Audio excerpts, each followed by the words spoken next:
Et on est parti pour une nouvelle semaine de la lecture du jour. Je t'invite bien sûr à lire tous ces chapitres chez toi également. Ce matin, j'ai lu dans Matthieu chapitre 9 et Luc chapitre 7. Il y aurait tellement de choses à dire. C'est pour ça qu'il faut que tu les relises. Parce que moi, je vais faire l'emphase sur un point. Mais peut-être toi, il y a d'autres points qui vont te parler ce matin en lisant ces chapitres. J'aimerais mettre l'emphase sur Luc chapitre 7. Une partie de Luc chapitre 7 où Jean-Baptiste est en prison. Et il va envoyer ses disciples demande à Jésus, es-tu celui qui doit venir? Waouh, quelle question qui paraît complètement folle. Quand tu sais que Jean-Baptiste est celui qui était dans le désert il y a quelque temps avant et qui annonçait Jésus comme étant celui qui devait venir. Et il disait lui-même, voici celui qui vient après moi est plus grand que moi, je ne suis pas digne d'ôter la courroie de ses souliers. Et quand Jésus arrive pour se faire baptiser, il dit, voici l'agneau de Dieu qui ôte le péché du monde. Et tu dis, comment ce même Jean-Baptiste qui annonçait, qui avait l'air tellement convaincu, arrive à un moment donné où il envoie ses disciples pour dire, mais es-tu celui qui doit venir? Et je me dis, parfois dans nos vies, on peut être dans la même position que Jean-Baptiste. On était à un moment donné au sommet de notre foi, au sommet de notre ministère parfois. Et puis, notre ministère, notre foi, notre exercice, il y a plein de circonstances de la vie qui ont fait qu'on a été arrêté.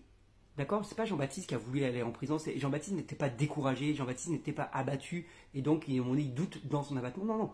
On l'a arrêté. Et c'était pas de son plein gré. Et il y a parfois des circonstances dans nos vies qui nous arrêtent. C'est pas qu'on voulait s'arrêter, on était en forme, tout allait bien, puis il y a des circonstances qui nous ont arrêtés. Et dans ce moment d'arrêt, on se met à douter. Parce qu'on s'imaginait, et Jean-Baptiste imaginait que Jésus allait venir pour conquérir, Jésus allait venir pour établir son règne avec force et puissance, et c'est pas ce qui s'est passé. Et donc, il est arrêté en prison, lui-même il ne s'imaginait pas terminer en prison, et il ne s'imagine surtout pas qu'il va terminer décapité par la suite. Et donc il envoie poser des questions à ses disciples. Et Jésus, au lieu de répondre par l'affirmatif en disant non, Jean-Baptiste, pas toi quand même. Il aurait pu dire ça, attends, Jean-Baptiste, on se connaît, t'es mon cousin, tu m'as annoncé, tu sais bien que c'est moi qui viens. Jésus, il va juste emmener les disciples de Jean, regarder ce qu'il fait, dire regardez, paf, et il va commencer à guérir plein de gens, guérir des aveugles, et après dire allez rapporter ça à Jean-Baptiste. Les aveugles voient, les sourds entendent, les malades sont guéris, les démoniaques sont délivrés, les morts ressuscitent, la bonne nouvelle du royaume de Dieu est annoncée. Et simplement pour dire à Jean, oui Jean, je suis bien celui qui doit venir.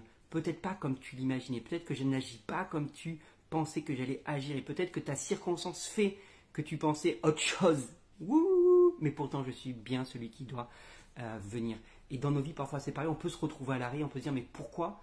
Parce que parfois on s'attend à ce que Dieu agisse de manière différente, mais Dieu veut te dire ce matin, oui, il est bien le Dieu qui doit agir, il est bien celui qui agit dans ta vie, même si ce n'est pas comme tu pensais, même si ce n'est pas comme tu l'imaginais. Ressaisis-toi, prends courage et continue d'avancer, continue de croire ce matin. Sois béni.